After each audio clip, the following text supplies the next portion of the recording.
वहीं दिल्ली विश्व हिंदू परिषद ने जिहाद फ्री छठ अभियान की शुरुआत की। इस अभियान के तहत राजधानी दिल्ली में 30 अलग अलग स्थानों पर सनातन प्रतिष्ठा स्टॉल लगाए जाएंगे। इस पहल का उद्देश्य छठ पर्व को पूरी तरह से सुरक्षित और शांतिपूर्ण तरीके से मनाना बताया जा रहा है। हमारी संवाददाता दृष्टि गुप्ता ने इस संबंध में विश्व हिंदू परिषद के राष्ट्रीय संयुक्त महामंत्री सुरेंद्र जैन से बातचीत की। सुनिए उन्होंने क्या कुछ कहा।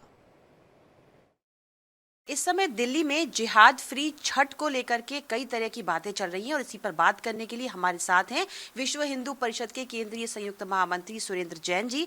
सर ये बताएं, इस समय ये जिहाद फ्री छठ क्या है? छठ हिंदुओं का बड़ा महत्वपूर्ण त्योहार है। संपूर्ण देश के अंदर मनाया जाता है और बड़े स्तर के ऊपर इसकी तैयारियां की जाती हैं।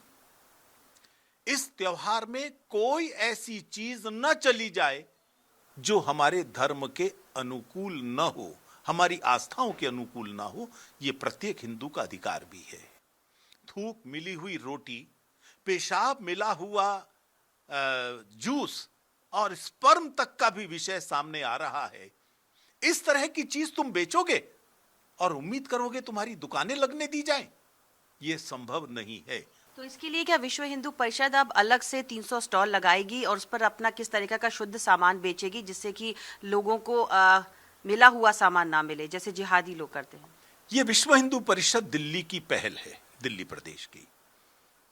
कितनी दुकान लगाएंगे, कितने क्या करेंगे, ये तो आगे का समय बताएगा, लेकिन यह सुनिश्चित करेंगे, यह हम उनको भी आदेश देते हैं कि यह सुनिश्चित करें कोई जिहादी हमारी आस्थाओं का अपमान ना कर सके, यह सुनिश्चित करना आवश्यक है। योगी जी ने भी अभी फिलहाल एक हलाल सर्टिफिकेशन के बारे में बताया। आप क्या सोचते हैं कि इसका कैसे इम्पैक्ट हो सकता है? हलाल सर्टिफिकेशन यह जितना मासूम सुनने में लगता है उतना मासूम नहीं है। हलाल सर्टिफिकेशन राष्ट्र के विरोध में, मानवता के विरोध में, हिंदुओं के विरोध में, हमारी सुरक्षा व्यवस्था के विरोध में एक बहुत बड़ा षड्यंत्र है। इस्लाम कहता है कि हमें विशेष प्रकार की प्रक्रिया से काटा हुआ मांस ही खाने की अनुमति है, लेकिन आपको जो जिस प्रकार का कुरान कहता है वो केवल मांस के लिए कहता है, बाकियों को क्यों मजबूर करते हो? लेकिन एक पैरेलल इकोनॉमी खड़ी करने का प्रयास इसके माध्यम से हो रहा है और दुर्भाग्य से तुष्टीकरण की राजनीति करने वाले राजनीतिक दल इस षड्यंत्र में उनके सहभागी बन रहे हैं। क्या हलाल है और क्या हराम, बहुत दोगलापंथी का काम है। जो चीज आज हलाल है वो कल हराम हो जाएगी, जो हराम है वो हलाल हो जाएगी। अखबार इस्लाम में पहले हराम था, लाउड स्पीकर का प्रयोग इस्लाम में पहले हराम था, कैमरे का प्रयोग इस्लाम में पहले हराम था, आज ये सब चीजें खुलकर प्रयोग की जा रही हैं। अपनी सुविधा से तुम नियमों को बदलते हो और मांस से शुरू हुआ यह खेल, मैं खेल कहूंगा क्योंकि बड़ा षड्यंत्र है।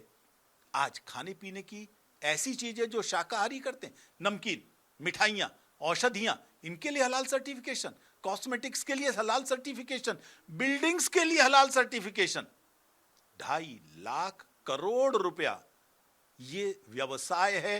पैरेलल इकोनॉमी खड़ी करने का प्राइवेट संस्थाएं सर्टिफाई करती हैं, पैसा लेती हैं। कहां उपयोग होता है? धर्मांतरण के लिए, राष्ट्र विरोधी गतिविधियों के लिए, आतंकवादियों को फंडिंग करने के लिए, धर्मांतरण का काम करने के लिए। अब यह स्वीकार नहीं होगा।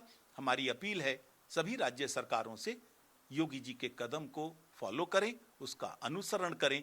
हमारी अपील है आईआरसीटीसी से, भारत की सभी एयरलाइन से, भारत के सभी होटलों से, कृपया इस गुंडागर्दी का हिस्सा न बने, हलाल सर्टिफाइड न बेचें और सभी राज्य सरकारें प्रतिबंध लगाएं। ये आज के समय की मांग है।